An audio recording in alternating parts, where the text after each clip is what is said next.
Drapeau blanc. Connu également pour plusieurs défenses d'acteurs et dans divers domaines, droit pénal mais également droit des affaires. Et puis ce n'est pas la première fois que vous apparaissez au cinéma puisque vous aviez déjà joué,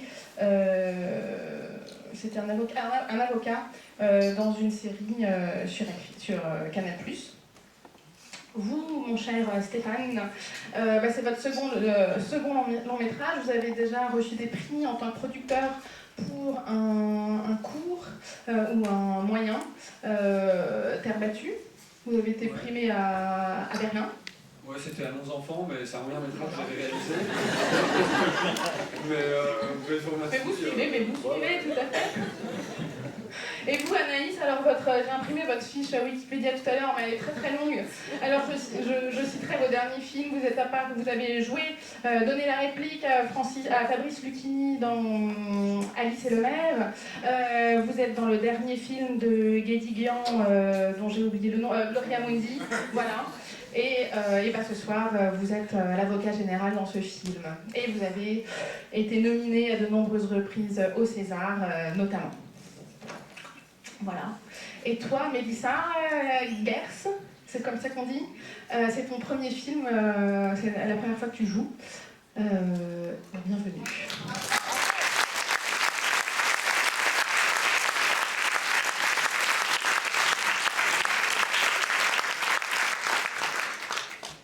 Alors bravo pour ce film que j'ai eu la chance de voir 2 fois et qui m'a beaucoup interrogée à l'issue de chaque visionnage.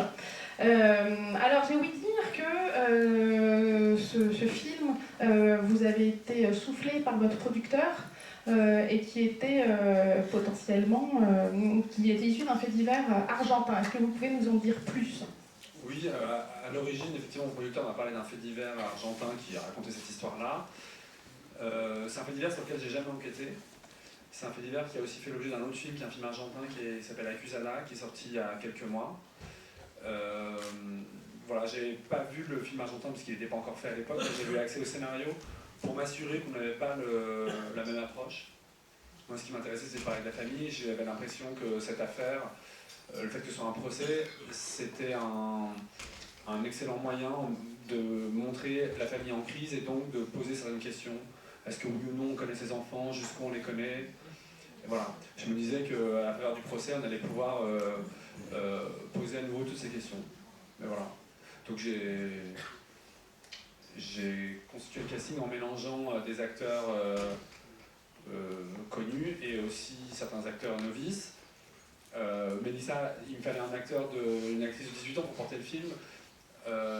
Et c'était l'occasion idéale d'aller chercher un visage inconnu. Et Mélissa a répondu à une annonce qu'elle avait passée sur Facebook. Et Pascal Pierre, c'est Clémentine Perrault qui n'est pas là, mais je profite de ce soir. Alors malheureusement, elle n'est pas là pour la remercier publiquement, mais je le ferai aussi quand elle viendra voir le film. Clémentine Perrault, qui était conseillère, qui est avocate et qui était conseillère juridique sur le film, en tout cas qui était une consultante qui lisait régulièrement les versions que j'écrivais pour me dire ce qui semblait être réaliste ou pas et pour me dispenser certains conseils depuis sa position d'avocate. Et initialement, j'avais pris un acteur pour jouer le rôle du président de cour d'assises qui s'est désisté assez tard. Et là, plutôt que de rechercher un acteur qui serait pareil que celui que j'avais perdu, en étant tout le temps dans le regret de l'avoir vu disparaître, etc., je me suis dit, je vais prendre un vrai président, un juge, un ancien juge, etc. Et puis c'est Clémentine Perrault qui m'a dit, mais tu pourrais peut-être rencontrer Pascal Pierre Garbarini, j'ai l'impression que vous pourriez vous entendre, et peut-être que ça l'intéresserait. Et puis c'est comme ça que j'ai vu La Peste. Alors, chers confrères, finalement, vous avez fait quelque chose qui est très à la mode en ces temps de grève dure. Vous avez décidé de balancer votre robe d'avocat pour revêtir celle d'un président de cour d'assises des mineurs. Alors, comment on change de casquette?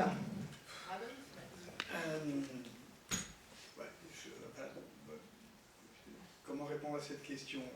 D'abord, moi je suis passionné de cinéma. Alors, il y a plein de gens dans cette salle qui sont passionnés de cinéma, c'est pas pour autant qu'ils tournent dans des films.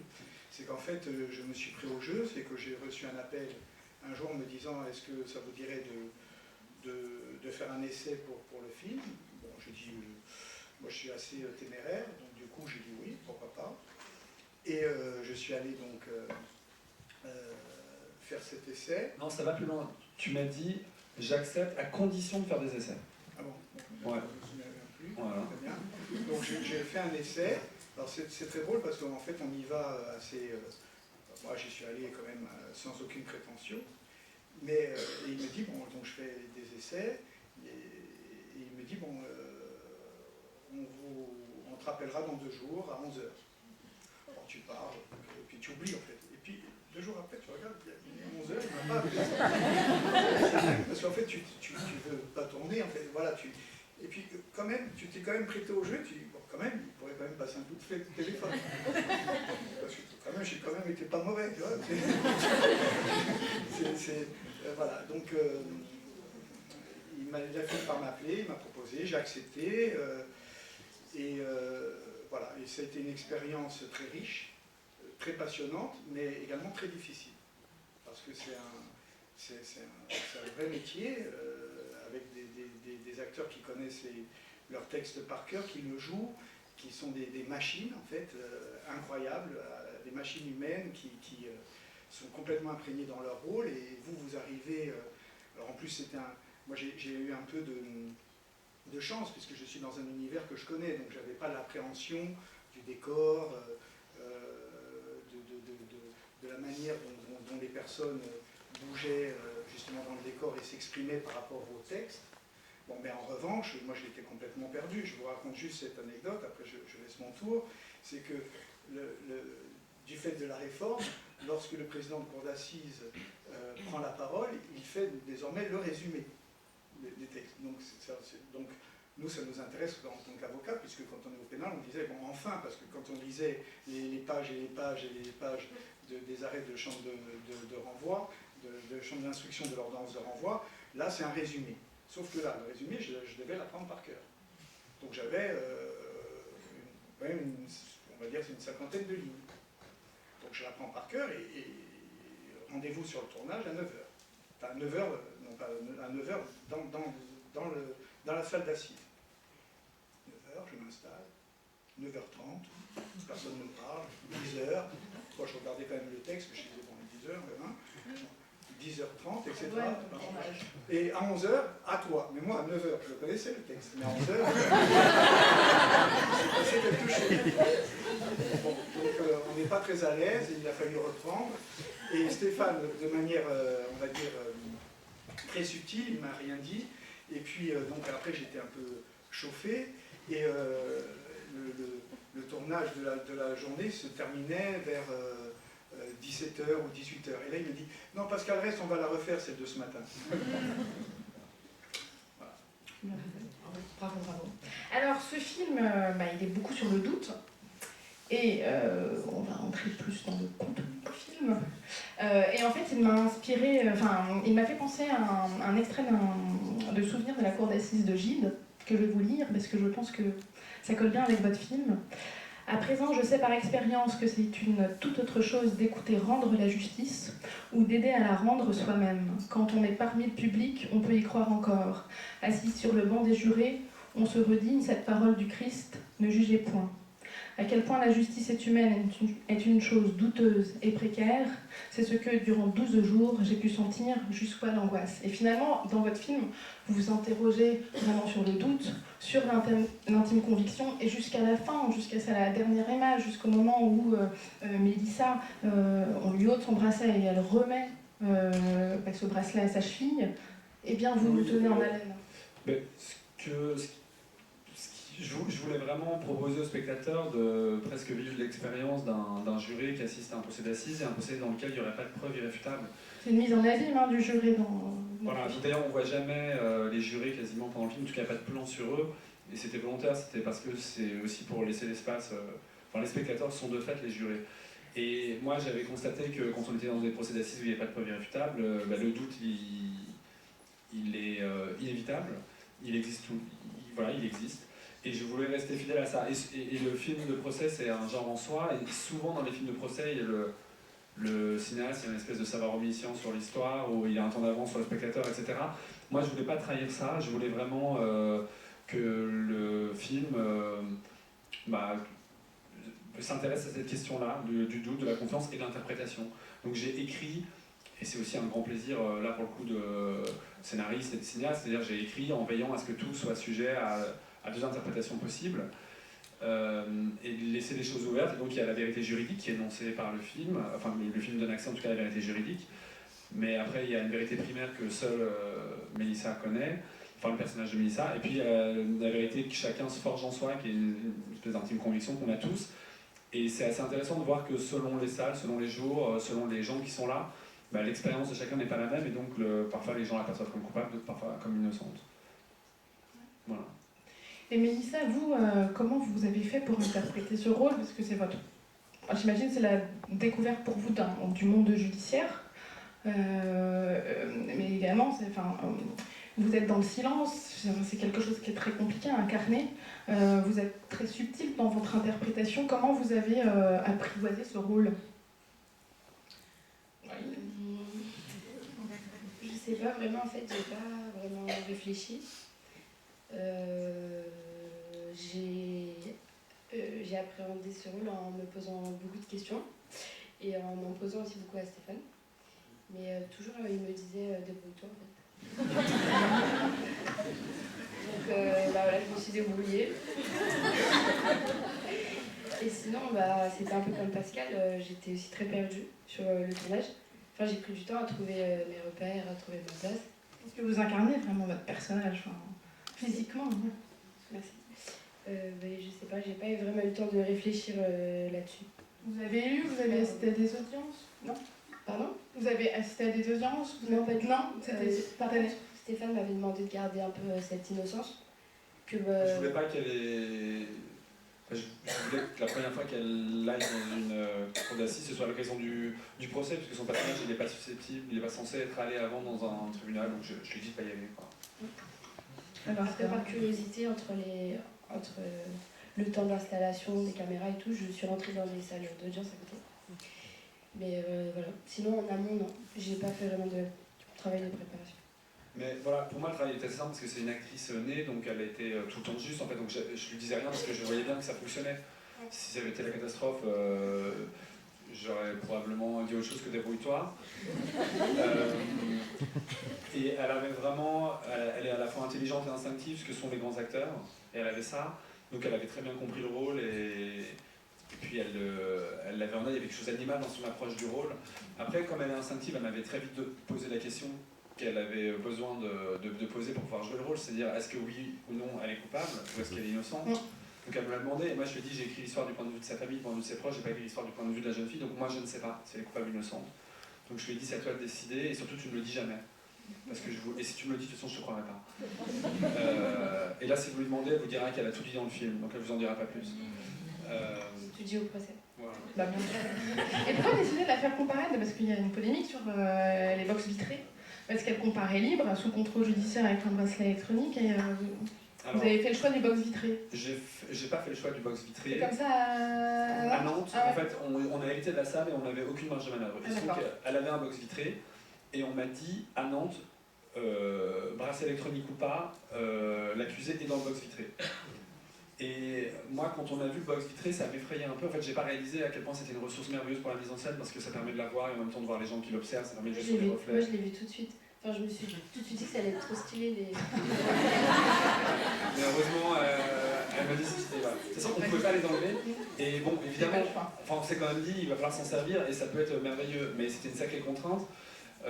Ça obligeait notamment les acteurs à tout le temps rester, parce qu'ils étaient tout le temps en reflet, ceux qui étaient pas en champ, mais c'était très bien parce que du coup ça obligeait tout le monde à être là et ça faisait qu'il y avait une concentration et une ambiance qui était permanente sur le plateau, puisqu'il ne s'agissait pas de partir, puisque tout le monde était systématiquement dans le plan grâce à ces reflets. Et puis c'est vrai, voilà, ces reflets c'est une bénédiction, mais c'est pas totalement un choix, c'est-à-dire qu'on m'a dit vous allez hériter de la salle d'assises telle qu'elle sera, on ne sait pas.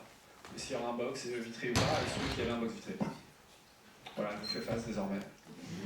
Bien sûr, alors maintenant c'est l'avocat général qui va être confronté au public. Je crois que c'est la première fois que vous incarniez ce rôle, ce personnage. Non. Non, ah Quoi? J'ai joué un avocat. Ça n'a rien à voir. bah oui. Ah oui. Pour moi, c'était un peu quand même. Il y avait une robe. Ouais, il y avait une robe. Fallait pas être devant des gens. Non, ça c'était il y a longtemps dans un film qui s'appelait À trois on y va. Donc c'était la première fois que je jouais l'avocat général, effectivement. Pour Sophie. Ouais. D'accord. Et la question. La question, non, c'était la première fois que tu joues un avocat général. Et est-ce que pareil, tu as assisté à des films parce que je trouve que tu incarnes très justement en fait les jeunes.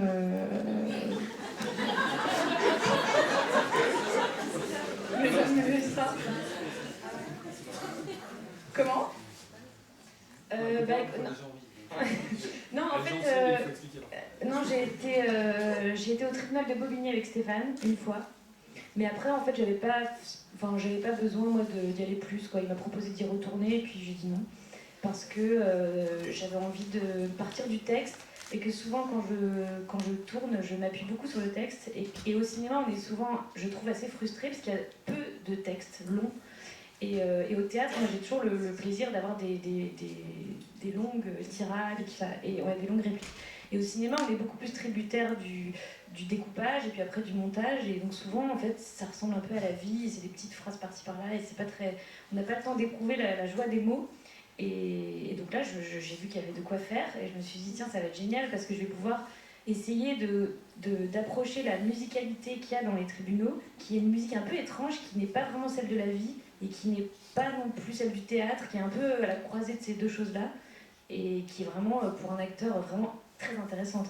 Et puis après, j'ai éprouvé la difficulté de vos métiers, parce qu'en fait, c'est vraiment très intimidant. Mais en même temps, c'est extrêmement excitant, quoi. Donc, je sens qu'il y a quelque chose qui a à voir avec le sport, avec le combat, avec le théâtre. Enfin, c'est vraiment un métier... moi, je pourrais me reconvertir, quoi. Vraiment, j'ai trouvé ça génial, même de sentir comment la parole est une arme, comme on peut faire semblant de s'adresser à quelqu'un, en fait, on s'adresse à quelqu'un d'autre, enfin, comme on s'appuie sur les autres. Et en fait, ça a énormément de points communs avec le métier de l'acteur. C'est qu'il y a une dimension, on se jette à l'eau, comme quand on joue la comédie. Je pense qu'il y a un moment où il faut y aller. On met cette espèce de robe, comme une sorte de costume, et puis après, il faut jouer le match. Quoi. Donc, l'avocate de la défense, je me disais vraiment, il faut que je l'éclate. Est-ce que tu lui donnes la parole et c'est une actrice de théâtre avec laquelle j'avais tourné, enfin avec laquelle j'avais joué dans une pièce de Christophe Honoré, Annie Mercier. Je savais qu'elle avait cette voix, ce charisme. Je me disais, mais moi en face, je suis un moineau, quoi, elle me déboîte. Je me suis dit, bah non, en fait, j'aurais d'autres armes. Et le texte était quand même extrêmement pernicieux et pervers et horrible, en fait. Enfin, je veux dire, ce qu'avait écrit Stéphane était quand même un appui pour moi parce que.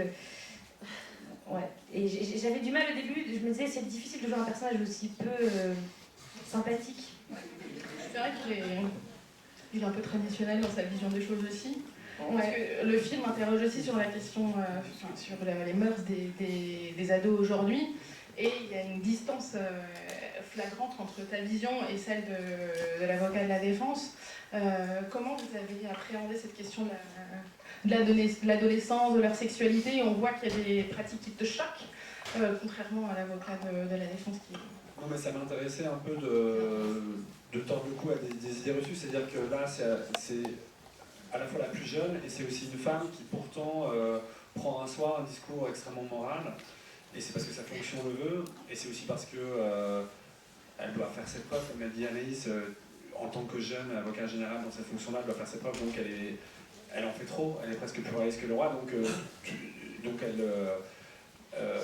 elle s'adonne avec excès. Et moi, quand j'étais à la Bobigny, assisté à des procès, j'avais vu que souvent, j'étais très surpris de voir que parfois il y avait des arguments qui étaient convoqués, qui étaient pour moi, qui étaient clairement pas des arguments juridiques, qui avaient, me semble-t-il, rien à faire dans une cour d'assises, qui relevaient donc purement de la morale, et qui pourtant étaient énoncés pour que ça tombe dans l'oreille des jurés, comme c'est des jurés populaires. Après on m'a expliqué, j'ai compris le principe. Et voilà, et souvent c'était souvent c'était des jeunes avocats généraux qui tenaient ces discours-là, et ça m'avait surpris, donc ça m'a inspiré. Et j'ai dit tout à l'heure, c'est un film sur une génération qui comprend pas forcément une autre génération, mais je trouvais bien de montrer que c'était plus complexe que ça. Et que donc là, c'est une jeune femme la plus proche en âge de l'accusé, et pourtant, c'est son antagoniste absolu, et elle a recours à ce type d'argument, et là, ça tient à d'autres choses, ça tient à sa fonction, ça tient à sa place dans la société. Et, voilà. Et ça montre aussi qu'il y a certaines femmes qui, évidemment, intègrent le discours dominant, qui intègrent une violence qui peut être une violence masculine, parce que c'est vrai que son regard, son jugement ne serait pas le même si elle avait eu affaire à un homme ou à une femme. Et voilà, donc elle intègre ces discours-là, ces discours dominants. Et je trouvais intéressant de montrer que c'est des mécanismes qui sont possibles et qui sont fréquents. J'avais pas écrit le rôle du tout pour Anaïs, je pensais que... Parce que quand j'avais écrit, je pensais donner le rôle à quelqu'un de beaucoup plus âgé et à un homme, parce que c'est comme ça que je me représentais la fonction. Et puis c'est en allant à Bobigny que j'ai vu que c'était à chaque fois des jeunes. C'est une population qui... Enfin, c'est un corps qui se rajeunit. Et puis c'était souvent des substituts, on m'a expliqué après que c'était des substituts qu'on était là parce qu'il y avait une cause de la profession. Et là, j'ai trouvé que c'était hyper intéressant du coup de proposer le rôle à une jeune femme pour les raisons que je vous ai dites, parce que ça allait contre tous les clichés ou les attendus que je pouvais avoir. Moi, quand j'ai lu le scénario, j'étais très choquée à quel point Anaïs, le rôle d'Anaïs devait se focaliser sur la vie intime de Lise, en fait. Et pour moi, c'était même pas crédible. Du coup, j'ai même demandé à Pascal si ça arrivait souvent, que les accusés soient plus jugés sur leur mode de vie, leur intimité. Il m'a dit tout le temps, en fait. Et d'ailleurs, vous ne versez pas l'expertise psychologique de Lise dans le film, parce qu'on a l'expertise médico-légale, on a tout ça, mais il manque un élément important. C'est une scène qui a été écrite et qui a été tournée, donc il y avait une expertise psychologique ou psychiatrique, je ne me souviens plus. Mais en fait, je l'ai enlevé parce que c'était redondant avec ce qu'on comprenait en voyant le film. C'est-à-dire qu'en fait, peut-être parce qu'elle était mal écrite cette scène, mais tout ce qu'on y apprenait, c'était aussi des choses qu'on voyait. Voilà. Bon, elle nous disait qu'elle était en pleine possession de ses moyens, etc. Donc elle nous disait qu'elle était justiciable, je sais pas quel est le terme, j'ai oublié. Mais bon, ça on s'en doute puisqu'elle comparait. Et après, pour le reste, tous les traits de caractère, etc., que ça décrivait, c'est des choses qu'on comprenait en voyant le film, donc je me suis dit, allez, on l'enlève. C'est une des rares scènes du procès qui a été tournée. Et je dois rendre justice, puisque là on est devant des avocats, à Pascal, car au bout de, je sais pas, 6-7 jours de tournage, à la fin d'une journée, il m'a dit « Stéphane, moi je sais ce qu'il faut dire pour qu'elle soit acquittée, la petite. Laisse-moi écrire la plaidoirie, je sais exactement ce qu'il faut dire. » Alors là, il y a la pauvre Annie Mercier qui dit « Alors Stéphane, Pascal, tu peux pas faire ce coup-là, j'ai appris mon texte. » Voilà. Et le lundi, Pascal est revenu avec une magnifique plaidoirie. La pauvre Annie Mercier, elle a vu le texte, qui était interminable, que Pascal m'a donné. Elle était au plus mal. Et moi, j'ai intégré beaucoup de choses. Enfin, il y a des éléments qu'on entend et j'ai fait un mélange. Mais il n'y avait pas dans le procès d'avocat, c'est vous? Ouais, je sais plus. Mais en tout cas, voilà, il y a beaucoup de choses qui viennent de lui. Et puis, effectivement, c'était mieux. Donc, Annie Mercier s'est rendue à l'évidence. Elle a réappris le texte, et avec brio d'ailleurs, elle a réussi. Mais c'était un coup dur. Pour elle, mais pas pour le film. Vous voulez me parler un peu de votre désir de ce film? Non, juste, moi, je veux rendre hommage bien évidemment à toute l'équipe, mais aux acteurs qui m'ont énormément aidé, parce que, si vous voulez, ce que je veux dire, c'est que c'est compliqué, parce que, en fait, on est toujours pris de panique. Moi, je suis avocat de métier, donc je me disais quand même, je vais quand même réussir à dire mon texte. Donc Stéphane m'avait mis à l'aise en disant, mais si tu emploies un verbe à la place d'un autre, si c'est le même sens, il n'y a pas de problème. Et moi je me disais, bon, ils racontent tous, ils sont tous parfaits, il y a la virgule près, donc quand même un minimum d'orgueil, je me disais quand même, je vais y arriver. Donc je me forçais vraiment à respecter le texte. Donc ils ont toujours été tous très très bienveillants, et après, ce que je veux vraiment souligner, c'était, enfin je pense que vous l'avez vu dans le film, c'est la qualité des dialogues. C'est-à-dire que le rythme et les passes d'armes entre Annie Mercier et Anaïs, ces espèces de ping-pong, c'est incroyable. Je veux dire, je ne vais pas dire qu'on s'y croyait, mais je veux dire, c'était vraiment vivant. Moi, j'avais vraiment l'impression d'assister à un procès. En tout cas, j'étais très très séduit. Donc, je les écoutais et je me disais, ouais, moi tout de suite j'ai dit, je ne sais pas ce que donnera le film, j'espère qu'il vous a plu, mais vraiment je disais, ça marche, quoi. C'est incroyable. Voilà, il y avait une réalité, parce que des fois, quand on voit des séries, on se sent peut-être un peu, on voit, enfin, nous qui sommes du métier, une certaine distance, on dit bon, ça ne se passe pas tout à fait comme ça. Alors, bien évidemment, la trame, la fiction nous fait adorer la chose, mais on sait que dans la réalité, ce n'est pas ça. Là, il y a les deux. La réalité, je pense qu'elle est bien présente, et la fiction, bien évidemment, et puis ça fonctionne. Donc vraiment, voilà, moi j'ai été vraiment impressionné, très très séduit, très honoré d'avoir participé à ce film. Alors j'imagine que dans la salle, on a envie de vous poser des questions, alors je crois que c'est le moment.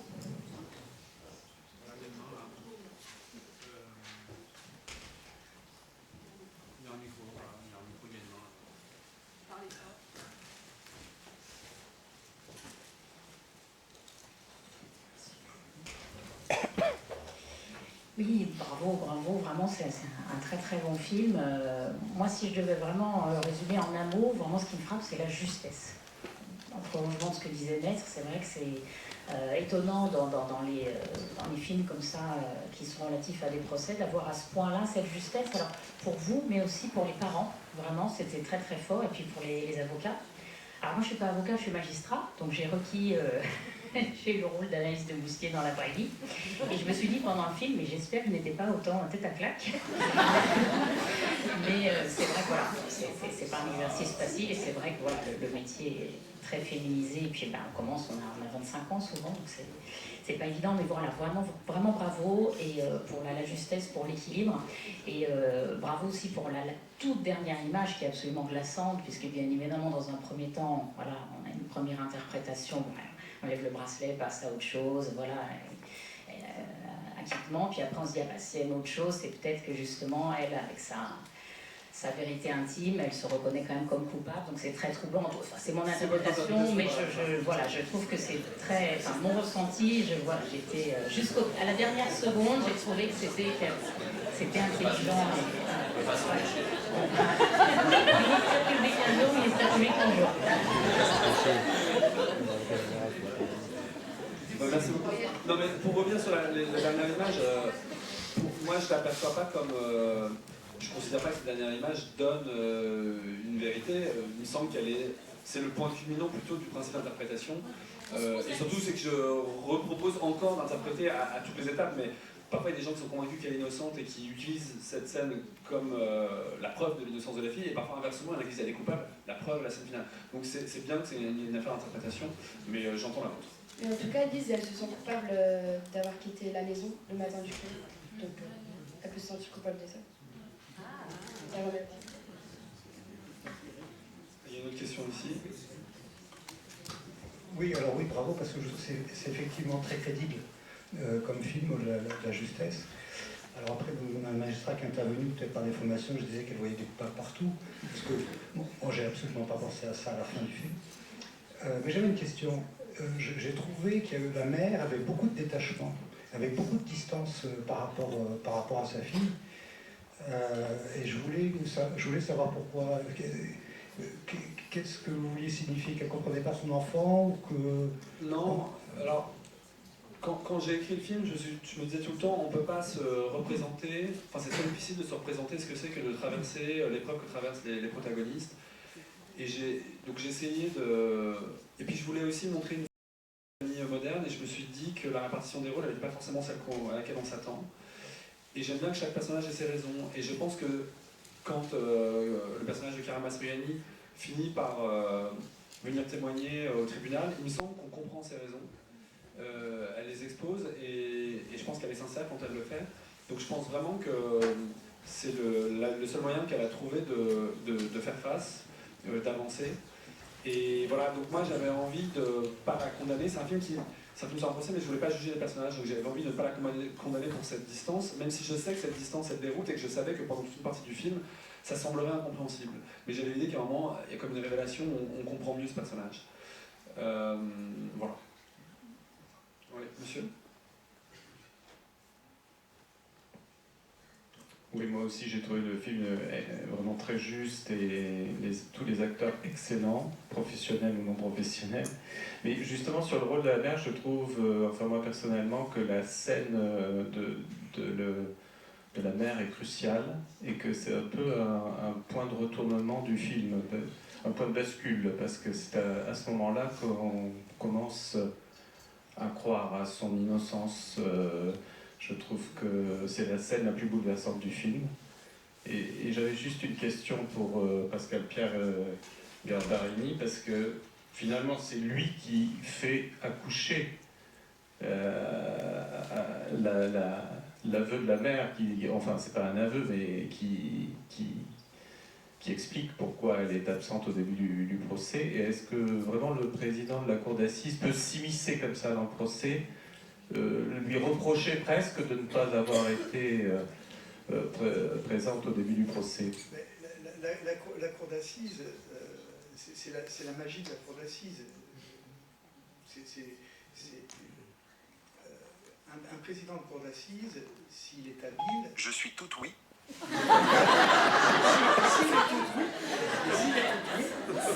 Il peut faire avancer les choses. Non mais c'est exactement ça.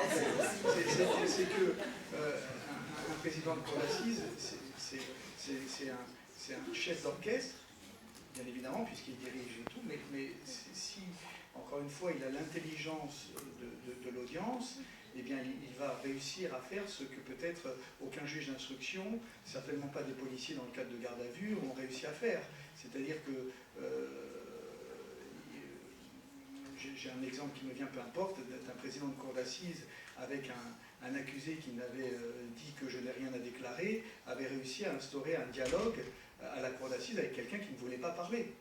Voilà, donc dans la vraie vie, il pouvait le faire. Absolument.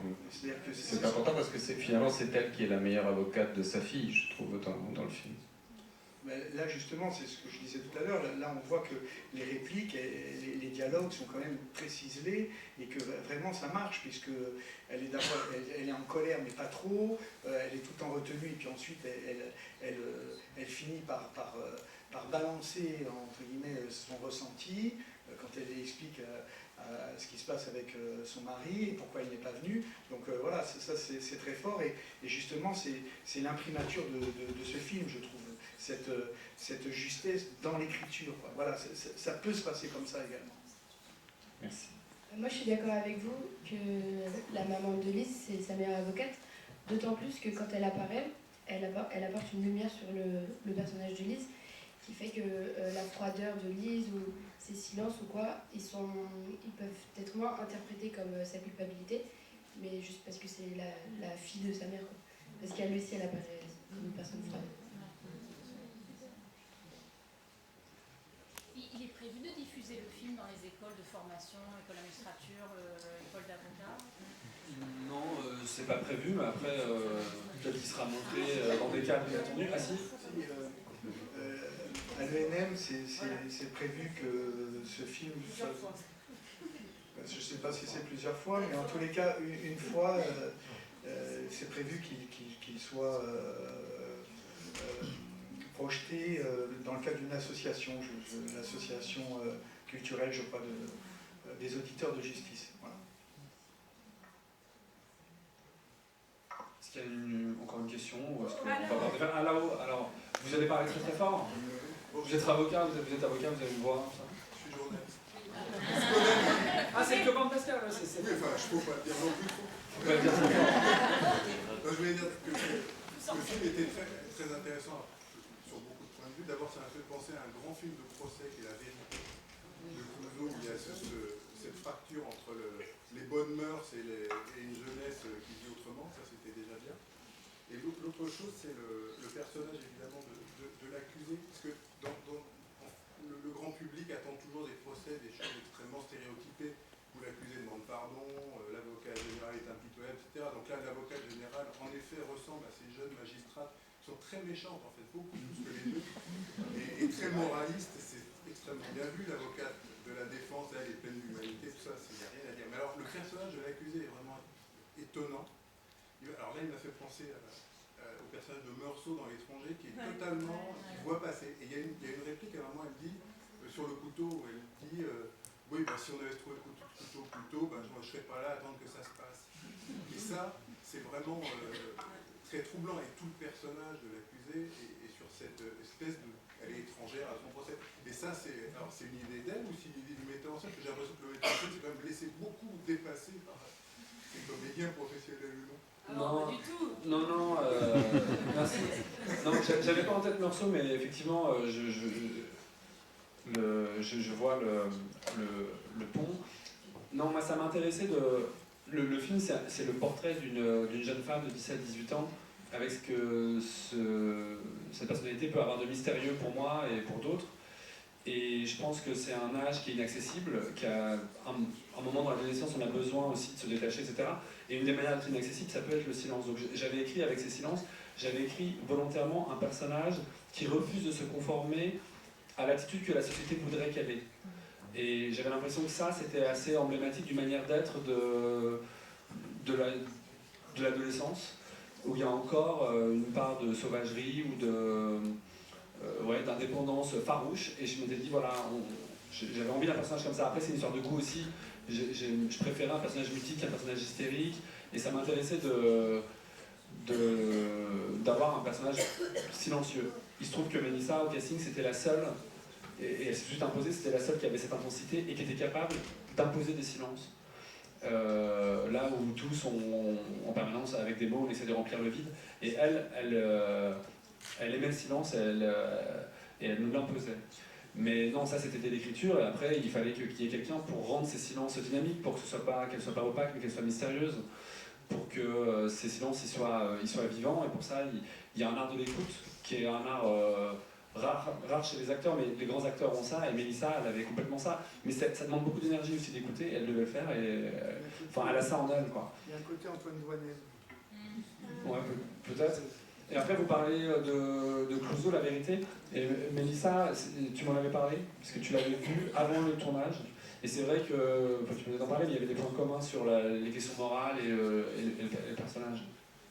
Oui, et d'ailleurs, c'est celui avec Brigitte Bardot, non? Ouais. Et elle, justement, elle est super hystérique dans le procès.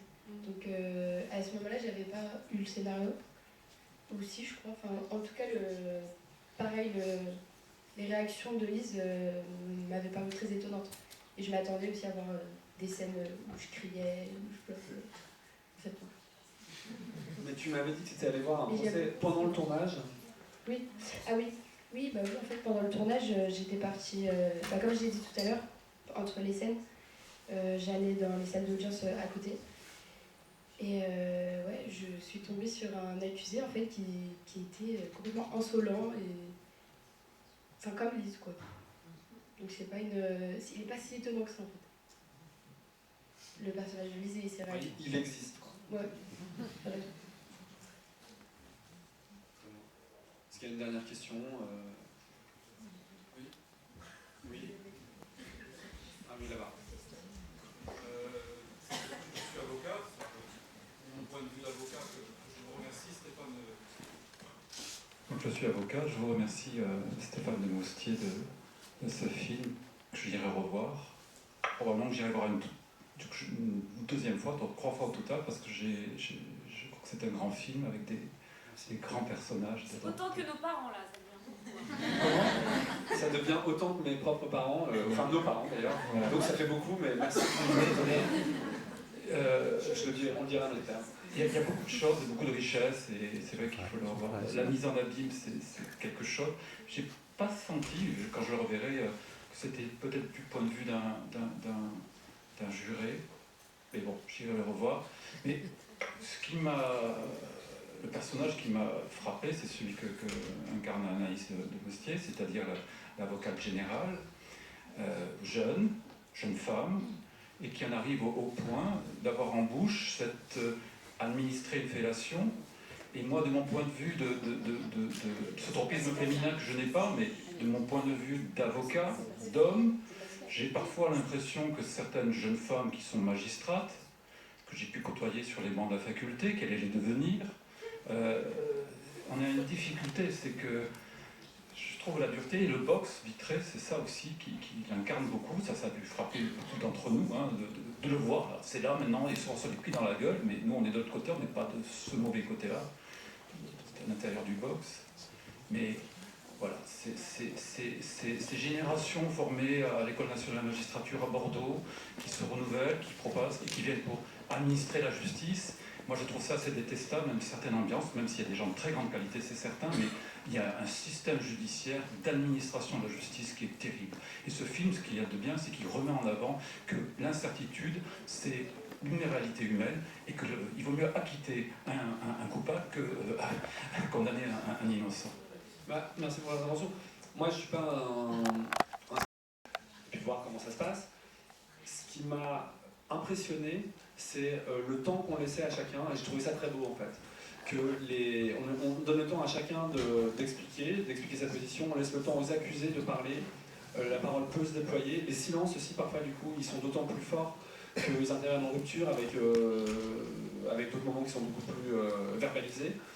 Et en tout cas, voilà, je me suis dit, tiens, en cour d'assises, c'est quand même un lieu qui appartient à tous, qui appartient à la société, où j'ai trouvé que qu'il y avait encore un idéal qui était vivant, grâce au fait que voilà, les audiences durent longtemps et que chacun a du temps, qu'il y a encore ces jurés populaires qui représentent aussi un idéal.